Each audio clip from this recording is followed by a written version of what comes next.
நம்மளோட தோட்டத்த ஒரு சின்ன சுற்றி பார்த்துடலாமா? ஆனால் ஃபுல்லாக சுற்றி பார்க்குறக்கு டைம் இருக்காது. ஸோ அதனால் லைட்டாக பார்க்கலாம். இந்த இதில் இருக்கிறது நுரை பீர்க்கங்காய். இது என் பொண்ணு வச்ச செடி. ஒரு 2 விதை போட்டா, ஆனால் அதில் எப்படி வளர்ந்துருக்கு பாருங்களேன். ஃபுல்லாமே வந்து நுரை பீர்க்கங்காயோட கொடி தான். அது பாட்டுக்கு கன்னா பின்னான்னு வளர்ந்து போயிட்டே இருக்குது. இதில் இருக்க காய்களை பார்த்து அவளுக்கு ஒரே ஹாப்பி. டெய்லி வந்து ஸ்கூல் விட்டு வந்தாலும் சரி, காலையில் எந்திரிச்சாலும் சரி, என்னென்ன பூக்கள்லாம் பூத்துருக்கு, எது எதுலலாம் காய் வச்சிருக்கு அப்படின்னு பார்க்குறது தான் எங்கள் பாப்பாவோட வேலை. அதெல்லாம் பார்த்தா அவளுக்கு ரொம்ப சந்தோஷமாக இருக்கும். அதே மாதிரி இந்த பூச்செடிகள்லாம் நிறைய வச்சுருக்கேன். அது எல்லாமே அவளுக்காக வச்சது தான். ஏன்னா அவள் வந்து தலைக்கு வைக்கிறதுக்கு டெய்லி ஒரு ஒரு பூ வைக்கணுமா, அதுக்கு தகுந்த மாதிரி செடி வைமா அப்படின்னு சொன்னால், அதுக்கு தகுந்த மாதிரி நிறைய பூச்செடிகள் அவளுக்காகவே வச்சுருக்கேன். இப்போ நம்ம ஆடி மாதத்துல வச்ச சில செடிகளில் வந்து காய்கள் வைக்க ஆரம்பிச்சிருச்சு. கத்திரிக்காய், தக்காளி, பச்சை மிளகாய் அப்படின்னு சொல்லிட்டு ஒவ்வொரு காய்கள்லேயும் பூ பூக்கவும் ஆரம்பிச்சிருக்கு. இதில் இருக்க நிறைய பூச்செடிகளோட விதைகள் வந்து நீங்கள் கேட்டிருக்கீங்க. இந்த காட்டு சூரியகாந்தி, அதுக்கப்புறம் காஸ்மோஸு, அப்புறம் மேரிகோல்டு, அப்புறம் வந்து ஜீனியா அப்படின்னு சொல்லிட்டு நிறைய விதைகள் கேட்டிருங்க. நிறைய செடியில் வந்து பூக்கள் பறிக்காமையே விட்டுருக்கேன். ஏன்னா விதைகளுக்காக. சில பூக்கள் அப்பப்போ என்னோடய பொண்ணுக்காக பறிச்சுட்டு தான் இருப்பேன். ஒரு 3 நாளைக்கு முன்னாடி மலர்ந்த அல்லிப்பூ, அது வந்து உள்ளே போயிட்டு இன்றைக்கி ஒரு பூ பூத்துருக்கு. பார்க்குறக்கே ரொம்ப அழகாக இருக்குது.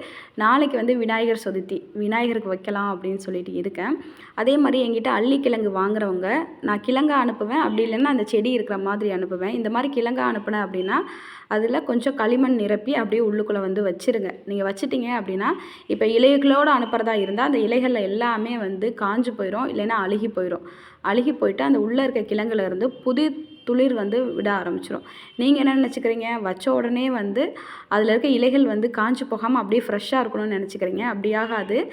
இருக்கிற இலைகள் எல்லாமே காஞ்சு போய் இந்த மாதிரி புது துளிர் விட்டு அதுக்கப்புறம் வளர்ந்து வரும். அப்புறம் மேரிகோல்டு, அதுக்கப்புறம் வந்து சங்குப்பூ, இந்த மாதிரி நிறைய காட்டை சுற்றியும் நிறைய பூக்கள், காய்கள், பழங்கள் எல்லாமே வைக்க ஆரம்பிச்சிருச்சு. பார்க்குறக்கே ரொம்ப ரொம்ப ரொம்ப அழகாக இருக்குது. அப்புறம் இந்த மருகு மருகு வந்து கேட்டிருந்தீங்க. இதில் கட்டிங்ஸ் எப்படி எடுக்கிறதுன்னு எனக்கு தெரியல. அதனால தான் நான் அப்படியே விட்டுருக்கேன். இன்னும் கொஞ்சம் பெருசாச்சு அப்படின்னா அது மூலயமா கட்டிங்ஸ் எடுக்க முடிஞ்சால் கண்டிப்பாக எடுத்து தரேன்.